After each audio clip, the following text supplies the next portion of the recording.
ایک کفن چور کا واقعہ جو ہر نئے دفنائے ہوئے مردے کا کفن چرا لیا کرتا تھا۔ ایک رات اس کے ساتھ قبرستان میں کیا معاملہ پیش آیا، آئیے جانتے ہیں۔ ایک بزرگ جن کا نام حضرت سیدنا اسحاق رحمۃ اللہ علیہ ہے، آپ فرماتے ہیں کہ ایک شخص ہماری محفل میں آیا کرتا تھا، مگر اس کا آدھا چہرہ ہمیشہ چھپا رہتا تھا۔ ایک مرتبہ میں نے اس سے پوچھا کہ تم اپنا آدھا چہرہ چھپائے رکھتے ہو، اس کی کیا وجہ ہے؟ مجھے اس راز سے آگاہ کرو۔ اس نے کہا کہ اگر آپ امن عطا فرمائیں تو میں اپنا معاملہ بتاتا ہوں۔ کہا کہ بتاؤ، اصل معاملہ کیا ہے؟ اجازت ملنے پر اس نے اپنی داستان کچھ اس طرح سنائی۔ اس نے کہا کہ میں کفن چور تھا، میں نے کئی قبروں سے کفن چرائے۔ جب بھی کسی قبر کے متعلق معلوم ہوتا تو فوراً وہاں پہنچ کر کفن چرا لاتا۔ ایک مرتبہ ایک عورت کا انتقال ہوا۔ جب اسے دفنا دیا گیا تو میں فوراً قبرستان پہنچا۔ جب اینٹیں ہٹا کر کفن کی ایک چادر ہٹائی اور دوسری چادر کھینچنے لگا تو اچانک اس عورت کی بے جان جسم میں حرکت کی اور چادر کو تھام لیا۔ میں نے کہا تمہارا کیا خیال ہے، تم مجھ سے جیت جاؤ گی؟ ایسا نہیں ہو سکتا، یہ کہہ کر میں گھٹنوں کے بل بیٹھ گیا اور پوری طاقت سے کفن کھینچنے لگا۔ اسی وقت اس عورت نے مجھے ایک زوردار تھپڑ مارا، جس کے درد کی شدت سے بے قرار ہو گیا اور میرے چہرے پر بہت زیادہ جلن ہونے لگی۔ یہ کہہ کر اس چور نے اپنے چہرے سے کپڑا ہٹایا تو اس کے گال پر انگلیوں کے نشان چھپے ہوئے تھے۔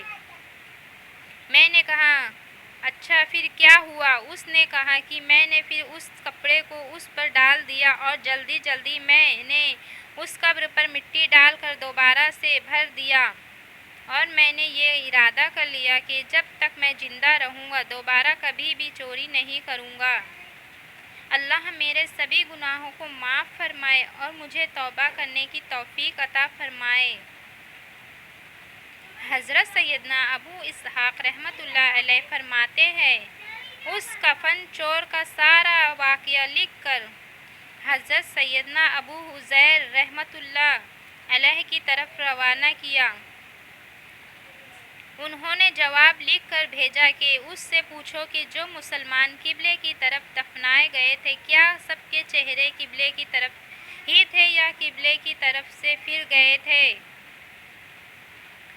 میں نے کفن چور سے پوچھا تو اس نے کہا کہ میں نے جن لوگوں کے کفن چرائے ان میں سے اکثر کے چہرے قبلہ سے پھر چکے تھے۔